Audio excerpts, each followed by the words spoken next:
الحمد لله نحمده ونستعينه ونستغفره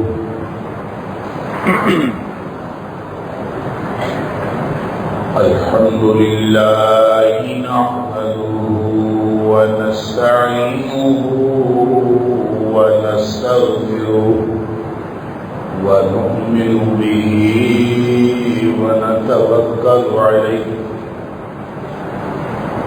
ونعوذ بالله من شرور أنفسنا ومن سيئات أعمالنا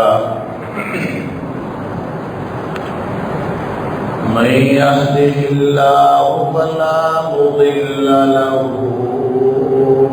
ومن يضلل فلا هادي له وأشهد أن لا إله إلا الله وحده لا شريك له وأشهد أن محمدا عبده ورسوله أرسله بالحق بشيرا ونذيرا بين يدي الساعة فمن يطع الله ورسوله فقد رشد واهتدى ومن يعص الله ورسوله فقد ضل وغوى فإنه لا يضر إلا نفسه ولا يضر الله شيئا نسأل الله ربنا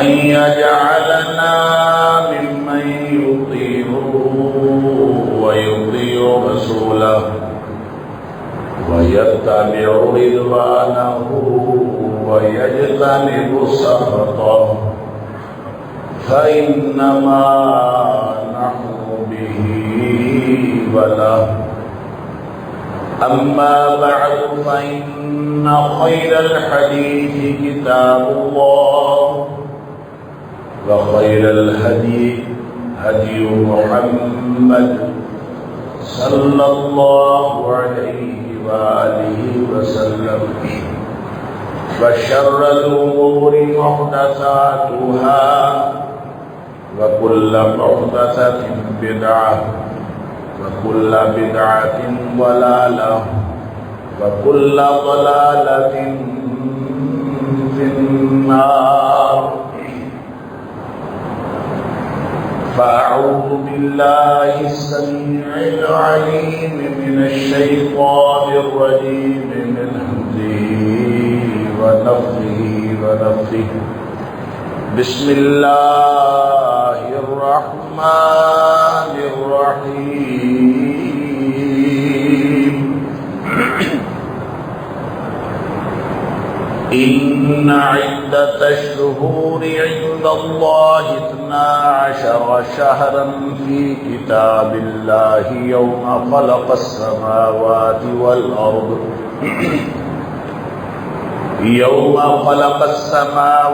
والأرض منها 4 حرم ذلك الدين القيم فلا تظلموا فيهن أنفسكم وقاتلوا المشركين كافة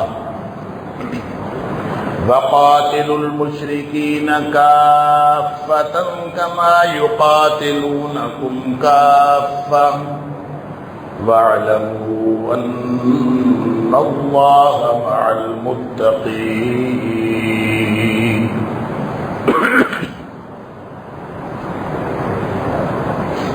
بے شک دنوں کی گنتی اللہ کے نزدیک 12 ہے. عدت الشہور مہینوں کی گنتی عند اللہ اللہ کے نزدیک 12 شہر 12 مہینوں کی ہے. فی کتاب اللہ یوم خلق السماوات والارض یہ اللہ کی کتاب میں اسی طرح لکھا ہے، یوم خلق السماوات والارض، اس دن سے جس دن اللہ نے زمین و آسمان کو پیدا کیا، منہا اربعۃ حرم،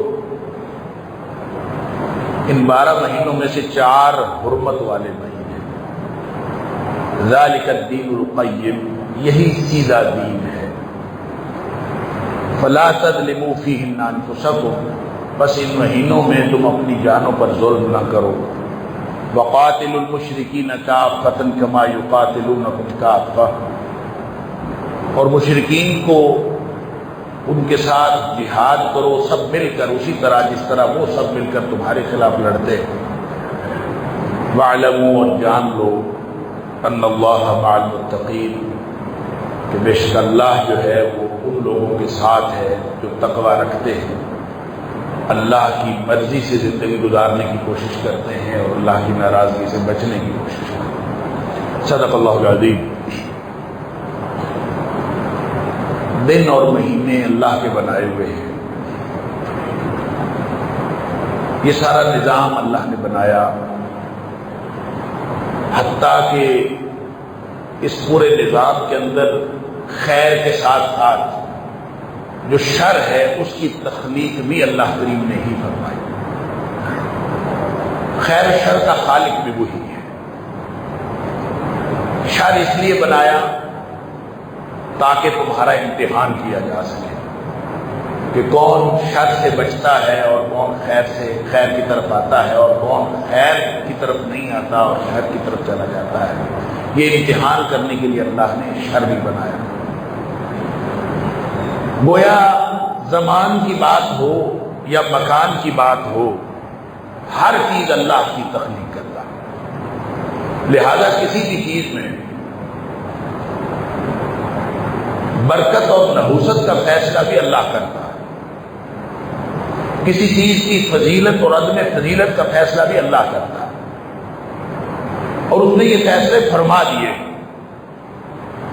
اور کس وجہ سے کسی چیز کو فضیلت حاصل ہوتی ہے اور کس وجہ سے کسی چیز کو فضیلت حاصل نہیں ہوتی، اس کا فارمولہ بھی اللہ نے بتایا۔ اللہ،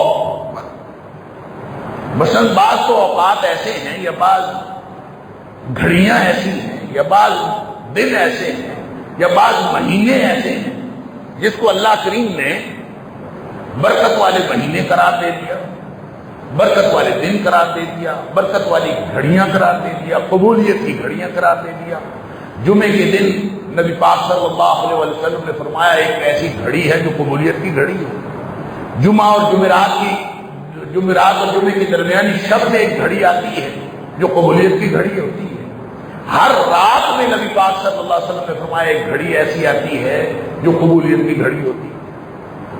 اسی طرح نبی پاک صلی اللہ علیہ وسلم سوموار اور جمعرات کو باقی دنوں سے مقدم رکھتے تھے، ان دونوں دنوں کا نبی پاک صلی اللہ علیہ وسلم روزہ رکھا کرتے تھے، علی ھذا القیاس۔ یہ اسی طرح بعض جو مثلا رمضان کو جو فضیلت حاصل ہے وہ کسی اور مہینے کو حاصل نہیں ہے۔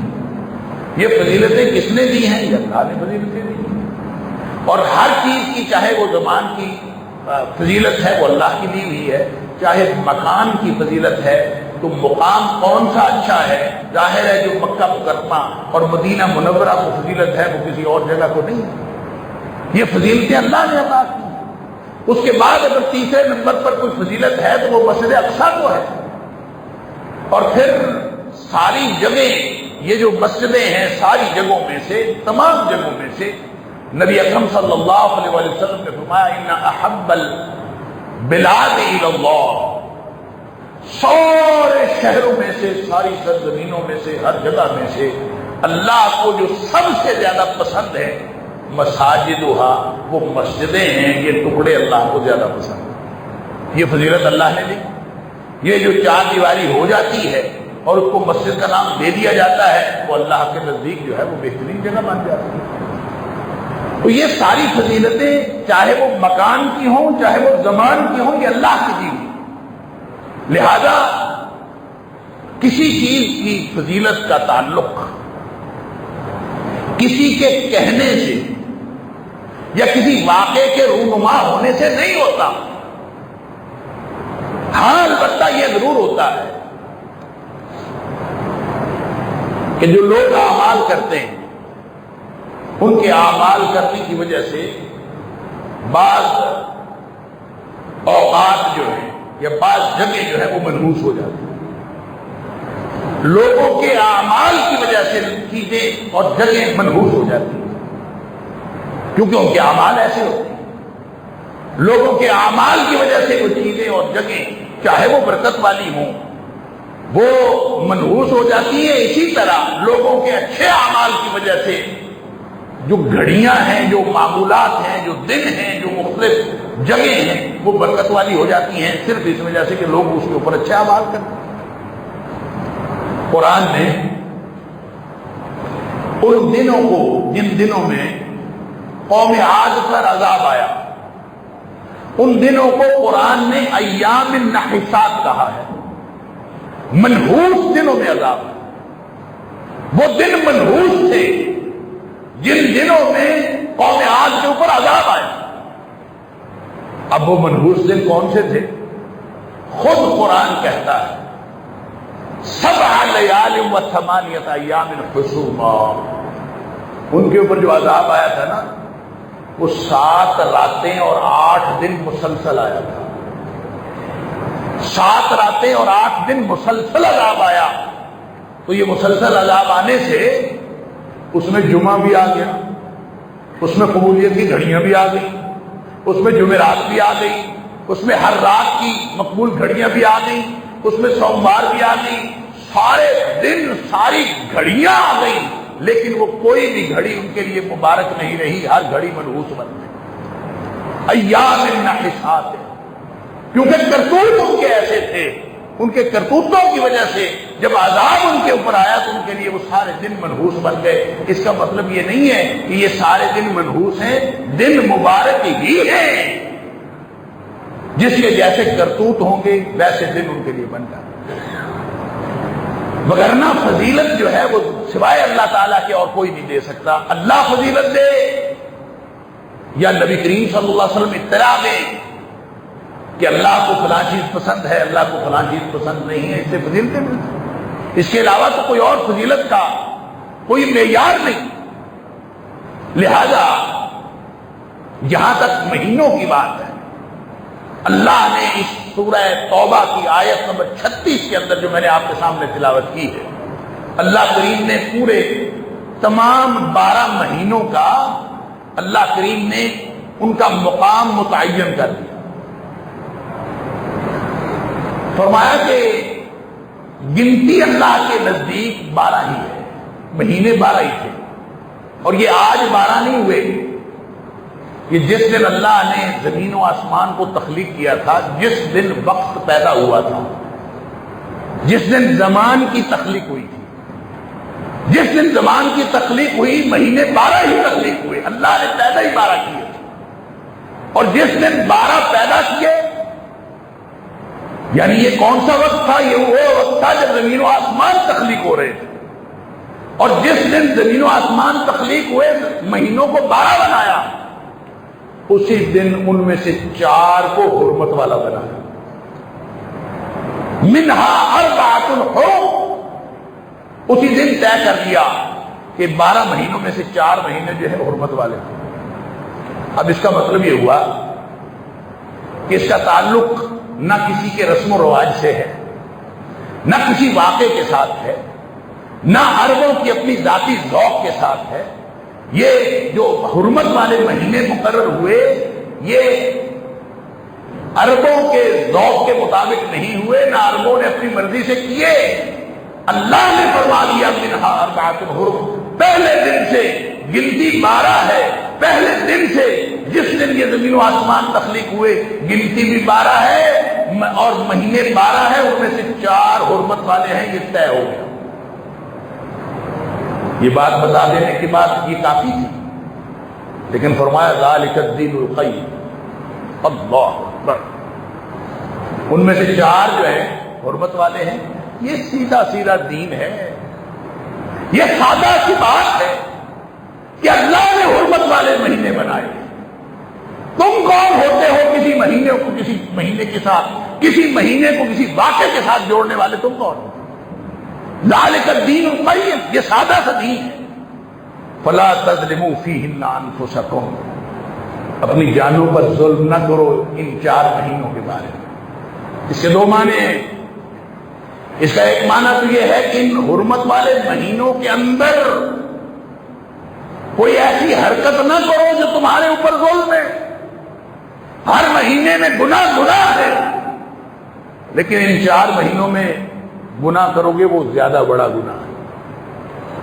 لہذا ایک معنی تو یہ ہے کہ ان مہینوں کے اندر اپنے جان پر ظلم نہ کرو، شرک نہ کرو، گناہ نہ کرو، ظلم کی کوئی بات نہ کرو، حقوق اللہ، حقوق العباد چھیننے کی کوئی بات نہ کرو۔ ان مہینوں کے اندر اللہ کی بندگی کا زیادہ اہتمام کرو۔ ایک معنی تو یہ، لیکن دوسرا معنی یہ ہے کہ ان مہینوں کی حرمت اور فضیلت کے بارے میں اپنی جانوں پر ظلم نہ کرو۔ مہینوں کی فضیلت کے تعین کے بارے میں، ان کو مقرر کرنے کے بارے میں، کسی مہینے کو کسی واقعے کے ساتھ جوڑنے کے بارے میں، کسی بات کو اپنی مرضی سے فروڑنے کے بارے میں، ان 4 مہینوں کے بارے میں کبھی ظلم نہ کرنا۔ کسی مہینے کو کسی مہینے کے ساتھ جوڑ دو، کسی مہینے کو کسی واقعے کے ساتھ جوڑ دو، اپنی مرضی سے ان مہینوں کی حرمت کا استعمال کرو۔ فلا تظلموا فیہن انفسکم، ان 4 مہینوں کے بارے میں اپنی جانوں پر ظلم نہ کرنا۔ نبی اکرم صلی اللہ علیہ وسلم فرماتے ہیں، بخاری شریف کی حدیث ہے، الزمان قد استدار، یہ جو زمانہ ہے نا یہ گھومتا گھومتا چلتا چلتا، یہ اب یہ گھومتا گھومتا کہاں آ گیا ہے؟ الزمان قد استدار كهيئته يوم خلق السماوات والارض، يوم خلق الله السماوات، اس کا مطلب یہ ہے، یعنی نبی پاک صلی اللہ علیہ وسلم نے فرمایا زمانہ گھومتے گھومتے اسی مقام پر آ گیا ہے، اسی حالت پر آ گیا ہے جس حالت پر اس وقت تھا جب اللہ نے زمین و آسمان کو تخلیق فرمایا۔ اس کا مطلب یہ ہے کہ درمیان میں لوگوں نے گنتی تبدیل کر لی ہوگی، گنتی 12 سے زیادہ ہو گئی ہوگی، مہینوں کے تعین کے بارے میں کوئی اور شکلیں بن گئی ہوں گی، کوئی اور درمیان میں کیسے کیسے مرور زمانہ کے ساتھ کیا کچھ ہوا، زمان کے بارے میں جو تصورات تھے وہ زمین و آسمان کی تخلیق سے لے کر نبی اکرم صلی اللہ علیہ وسلم کی تشریف آوری تک درمیان میں کیا کچھ ہوا، نبی پاک صلی اللہ علیہ وسلم کا یہ فرمان بتاتا ہے کہ درمیان میں جو کچھ بھی ہوا گھوم گھما کے آج جو حیت ہے، آج جو کیفیت ہے، یہ وہی کیفیت ہے جس دن اللہ نے زمین و آسمان کو پیدا کیا۔ اس کا مطلب ہے درمیان میں بہت کچھ ہوا ہوگا۔ الزمان قد استدار، اللہ اکبر، زمان گھوم گھوم کے کئی حیت کا حیت ہی اپنی اصل شکل بنا۔ کون سی شکل، کون سی حالت، کون سا مقام؟ یوم خلق اللہ السماوات والارض، جس دن اللہ نے زمین و آسمان کو تخلیق کیا، زمانہ گھوم کے اسی وقت اسی مقام پر، اور وہ کیا ہے؟ پھر اس کی وضاحت نبی پاک صلی اللہ علیہ وسلم نے فرمائی، السنۃ 12 شہرا، وہ کیفیت اور وہ حالت یہ ہے کہ سال 12 مہینے کا ہوتا۔ اس کا مطلب درمیان میں کبھی 11 مہینے کا سال بھی رہا ہوگا، 13 مہینے کا سال بھی رہا ہوگا، درمیان میں کیا کچھ ہوا ہوگا واللہ اعلم، ہمیں نہیں پتا۔ لیکن نبی پاک صلی اللہ علیہ وسلم فرماتے ہیں گھوم گھما کے زمانہ آج اسی مقام پر آ گیا ہے جو اصل اس کی شکل تھی، اور وہ شکل کیا ہے کہ سال 12 مہینے کا ہوتا ہے۔ پھر فرمایا منہا اربعۃ حرم، یہی بات جو قرآن میں کہی ہے، ان میں سے 4 مہینے حرمت والے ہیں۔ پھر آپ نے اس کی تفصیل بتائی، ثلاثۃ متوالیات، 3 مہینے تو مسلسل ہیں جو جو حرمت والے ہیں وہ ہے ذوالقعدہ، ذوالحجہ اور محرم، یہ 3 مسلسل ہیں، اور ایک رجب ہے بین جمادہ و شعبان جو جمادی الثانی اور شعبان کے درمیان میں ہے، وہ رجب 4تھا مہینہ وہ ہے، 3 یہ مسلسل والے مہینے یہ مقرر فرما دیے اللہ نے، تفصیل اس کی بتا دی نبی پاک صلی اللہ علیہ وسلم۔ جب یہ مہینے مقرر ہو گئے، مہینوں کی فضیلتیں مقرر ہو گئی، ان میں محرم الحرام اس کی فضیلت بطور حرمت والے مہینے کے بھی مقرر ہو گئی، اور ایک اور فضیلت اس کو ملی جو حضرت عمر فاروق رضی اللہ تعالیٰ عنہ کے دور میں طے کیا گیا کہ سال کا آغاز کس مہینے سے کیا جائے۔ 12 مہینے تو یوں گھومتے ہیں نا، ہر مہینے یہ 12 مہینے تو گھومتے ہیں، تو شروع کہاں سے ہوتا ہے؟ پہلا مہینہ کون سا ہے یہ طے کرنا تھا، تو یہ طے کیا عمر فاروق رضی اللہ تعالیٰ عنہ کے دور میں کہ پہلا جو اسلامی سال کا جو پہلا مہینہ ہوا کرے گا وہ محرم الحرام ہوا کرے گا۔ یہ بھی فضیلت مل گئی، یہ پہلا مہینہ یہاں سے ہمارا اسلامی سال شروع ہوتا، یہ بھی فضیلت مل گئی۔ ایک اور فضیلت جو نبی اکرم صلی اللہ علیہ وسلم نے اس کو عطا کی، اس مہینے کو عطا کی، آپ نے فرمایا، مسلم شریف کی حدیث ہے، آپ نے فرمایا افضل الصیام بعد شہر رمضان، رمضان کے مہینے کے بعد جو بہترین روزے ہیں، سب سے بہترین روزے، افضل الصیام، سب سے زیادہ فضیلت والے روزے رمضان کے مہینے کے بعد فرمایا شہر اللہ المحرم، وہ اللہ کے مہینے محرم کے روزے ہیں۔ اس کا مطلب ہے ایک تو اس کو اللہ کا مہینہ قرار دے دیا، نبی پاک صلی اللہ علیہ وسلم کے فرمان کے مطابق محرم اللہ کا مہینہ ہے، ہر چیز اللہ کی ہے۔ یہ مسجد کس کی ہے؟ اللہ کی ہے، مسجدیں اللہ کی ہیں۔ ان المساجد للہ، قرآن کہتا ہے فلا تدعوا مع اللہ احدا، یہ مسجدیں ساری کی ساری اللہ کی ہیں، لیکن جو مسجد حرام ہے اس میں جو گھر بنا ہوا ہے اس کو بیت اللہ کہا جاتا ہے، وہ اللہ کا گھر خاص ہے۔ ساری مسجدیں اللہ کی لیکن وہ خاص مقام اللہ کا ہے۔ محرم سارے مہینے اللہ کے ہیں لیکن محرم خاص اللہ کا ہے۔ شہر اللہ المحرم، نبی پاک صلی اللہ علیہ وسلم نے فرمایا اللہ کا مہینہ محرم، اس کے روزے رمضان کے بعد سب سے افضل اور سب سے زیادہ فضیلت والے روزے۔ اللہ اکبر۔ ایک حدیث میں آتا ہے کسی شخص نے نبی پاک صلی اللہ علیہ وسلم سے پوچھا، اللہ کے رسول صلی اللہ علیہ وسلم ای الصلاۃ افضل بعد المکتوبہ وَأَيُّ الصِّيَامِ أَفْضَلُ بَعْدَ شَهْرِ رمضان، کہ فرض نماز کے بعد کون سی نماز سب سے زیادہ فضیلت والی ہے، اور رمضان کے روزوں کے بعد کون سے روزے سب سے زیادہ فضیلت والے ہیں؟ سبحان اللہ۔ نبی پاک صلی اللہ علیہ وسلم نے فرمایا افضل الصلاۃ بعد الصلاۃ المکتوبہ، جو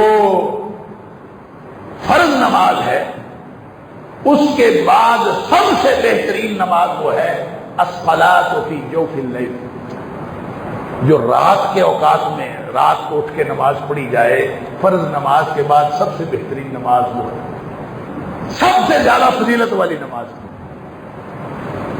اور رہا روزہ، فرمایا وَأَفْضَلُ الصِّيَامِ بَعْدَ شَهْرِ رمضان شَهْرُ اللَّهِ الْمُحَرَّمِ، رمضان کے بعد جو بہترین روزے ہیں وہ اللہ کے مہینے محرم کے روزے ہیں۔ گویا یہ اللہ کا مہینہ، یہ فضیلت اللہ کے رسول صلی اللہ علیہ وسلم نے دیکھی۔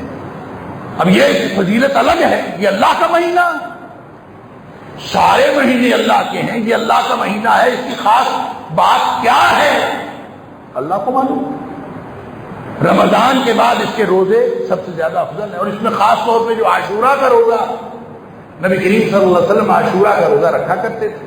بعض روایات میں آتا ہے کہ آپ مکہ مکرمہ میں بھی رکھتے تھے عاشورہ کا روزہ۔ عاشورہ کا روزہ کے مراد یہ ہے محرم کی 10 تاریخ کا روزہ۔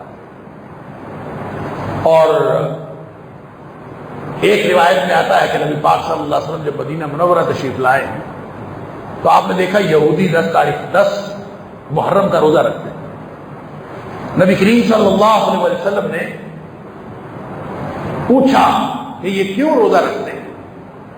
تو بتایا گیا کہ یہ یہودی کہتے ہیں کہ ہم اس لیے روزہ رکھتے ہیں کہ اللہ نے اس دن موسیٰ علیہ السلام کو نجات دی تھی، ان اللہ موسیٰ وقومہ کی۔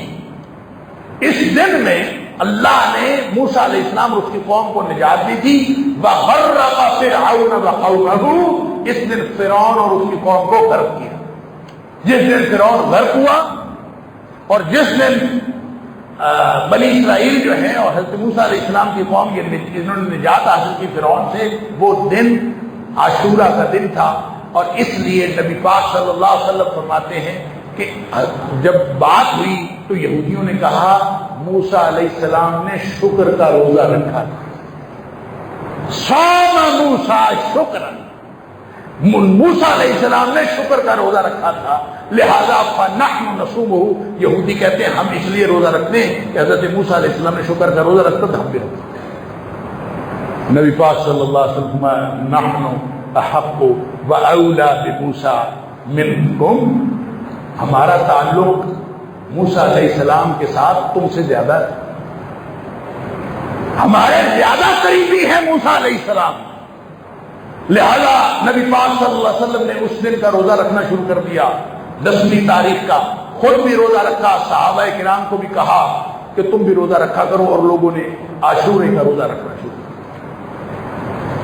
ایک دن ایسا ہوا کسی شخص نے نبی کریم صلی اللہ علیہ وسلم سے کہا، حضرت ابن عباس رضی اللہ تعالیٰ فرماتے ہیں کہ صحابہ میں سے کسی نے نبی پاک صلی اللہ علیہ وسلم نے فرمایا کہ اللہ کے رسول صلی اللہ علیہ وسلم ہم عاشورہ کا روزہ رکھتے ہیں، یہودی بھی رکھتے ہیں، تو انہ یوم، یہ ایک ایسا دن ہے تعظمہ الیہود والنصارى،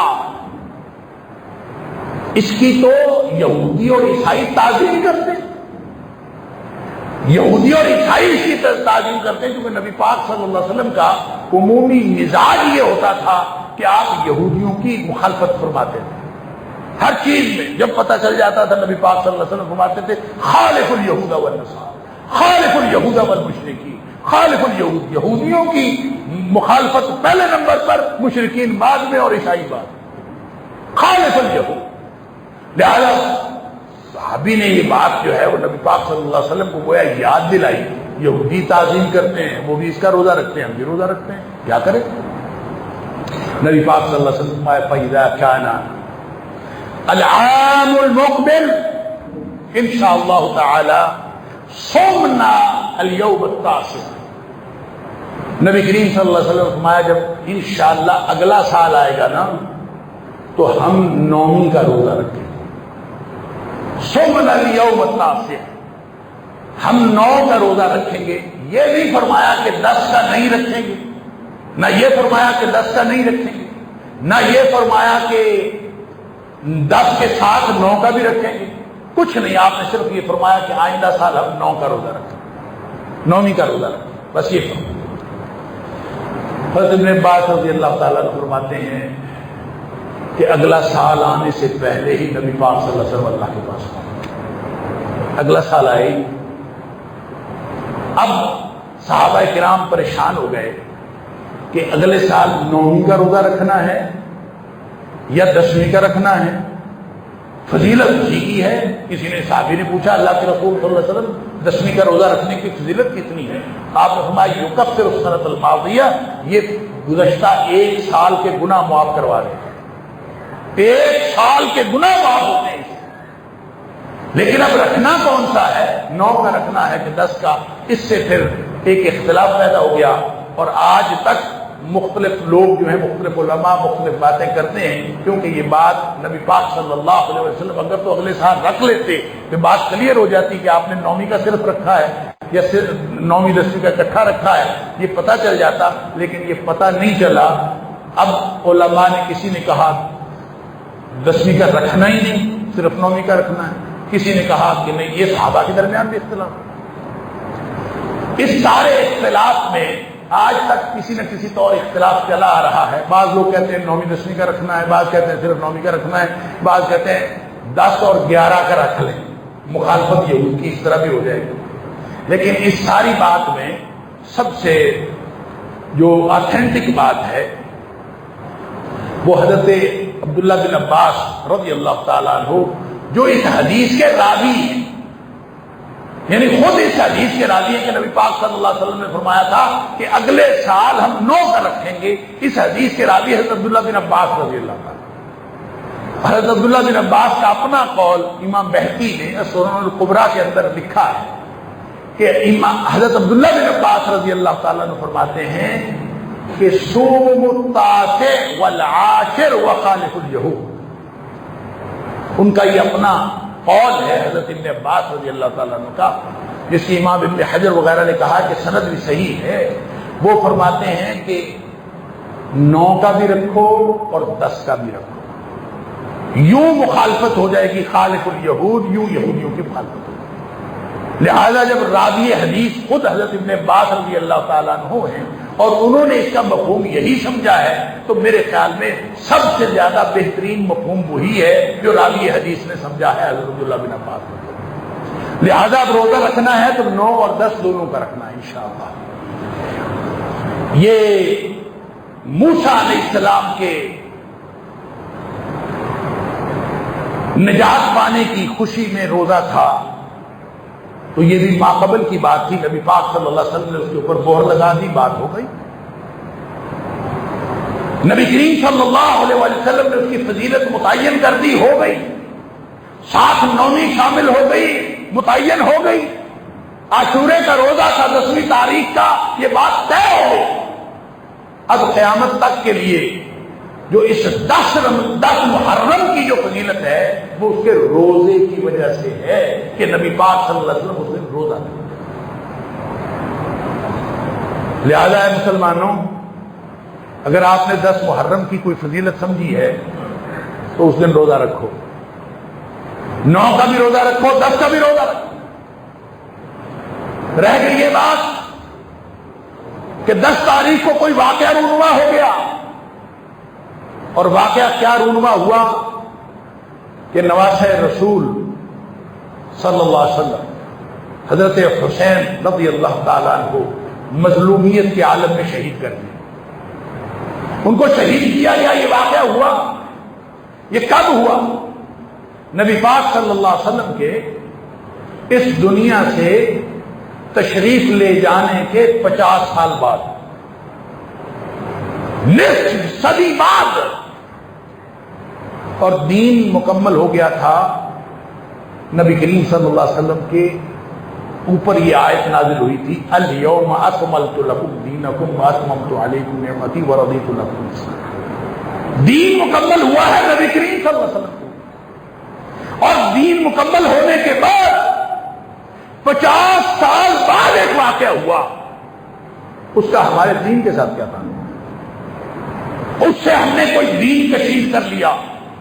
ہاں، اگر بات شہادت کی ہے کہ شہادت سے کوئی دن اہم ہو جاتا ہے، تو ہماری حضرت حسین رضی اللہ تعالیٰ عنہ کی شہادت نہ پہلی شہادت ہے نہ آخری شہادت ہے۔ شہادتوں کی اگر تفصیل بنانی ہے، اگر شہادتوں کے ایام منانے ہیں، اگر شہادتوں سے دن افضل ہونے ہیں، تو پھر سب سے پہلے عمر فاروق رضی اللہ تعالیٰ عنہ کی شہادت کا دن منائیے۔ عمر فاروق رضی اللہ تعالیٰ عنہ 28 ذی الحج، آج 28 ذی الحج ہے، عمر فاروق رضی اللہ تعالیٰ عنہ کو 28 ذی الحج کو آپ کے اوپر حملہ کیا گیا، 3 دن زخمی حالت میں پڑے رہے، 1 محرم الحرام کو آپ کی شہادت ہوئی۔ منانا ہے تو پہلے خلیفہ ثانی عمر فاروق رضی اللہ تعالیٰ عنہ کی شہادت کا دن منائیے، اور جو سید الشہداء جس کو کہا جاتا ہے وہ حضرت حمزہ رضی اللہ تعالیٰ عنہ ہیں. حضرت حمزہ رضی اللہ تعالیٰ عنہ کی شہادت کا دن منائیے. پھر عمر فاروق رضی اللہ تعالیٰ عنہ کی شہادت کا دن منائیے. پھر عثمان غنی رضی اللہ تعالیٰ عنہ شہید ہوئے 18 ذی الحج کو, پھر ان کی شہادت کا دن منائیے. پھر علی مرتضیٰ رضی اللہ تعالیٰ عنہ وہ بھی شہید ہوئے. جس کے بیٹے کی شہادت کا دن مناتے ہو ان کی اپنی شہادت کہاں گئی؟ پھر ان کے بڑے بھائی حضرت حسن رضی اللہ تعالیٰ, ان کو بھی زہر دیا گیا, ان کو بھی شہید کیا گیا. پھر ان کا دن کیوں نہیں مناتے؟ اور پھر جا کے حضرت حسین رضی اللہ تعالیٰ عنہ کی باری آتی ہے, اور پھر اس کے بعد آج تک ہماری پوری تاریخ جو ہے وہ تو شہادتوں سے بھری پڑی. لہذا کسی ایک شہادت کو ساتھ ملا کے اس کو دین بنا لینا, اس کے اوپر ماتم شروع کر دینا, یا اس طرح کی ایسی حرکتیں جس پر نبی پاک صلی اللہ علیہ وسلم نے واضح طور پر منع فرمایا. آپ نے فرمایا لیس منا, وہ ہم میں سے ہے ہی نہیں. من ضرب الخدود وشق الجیوب ودعا بدعوى الجاہلیہ, جو اپنی گالیں پیٹتا ہے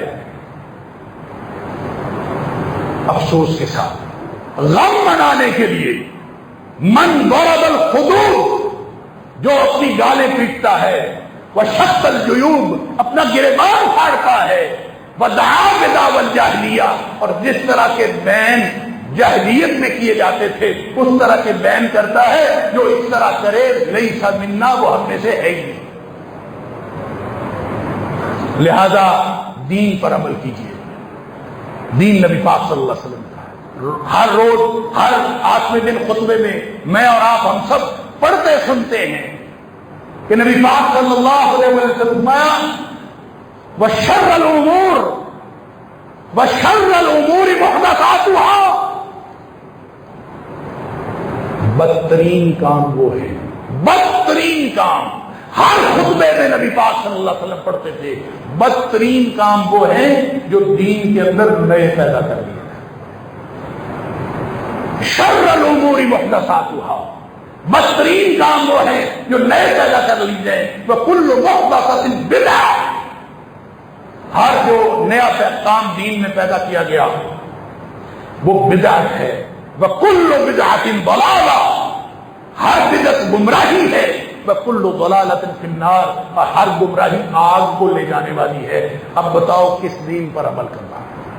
اللہ تعالیٰ مجھے اور آپ کو, ہم سب کو صحیح دین کا فہم عطا فرمائے, صحیح دین کی سمجھ عطا فرمائے, اور اللہ تعالیٰ مجھے اور آپ کو اپنے سیدھے رستے کی ہدایت نصیب فرمائے, اور اللہ تعالیٰ ہم سب کو اس پر عمل کرنے کی توفیق عطا فرمائے, اور نبی اکرم صلی اللہ علیہ وسلم کا سچا امتی بنائے. ہماری دنیا بھی اللہ تعالیٰ بہترین فرمائے, ہماری آخرت بھی بہترین فرمائے, اور اللہ تعالیٰ ہم سب کو جنت الفردوس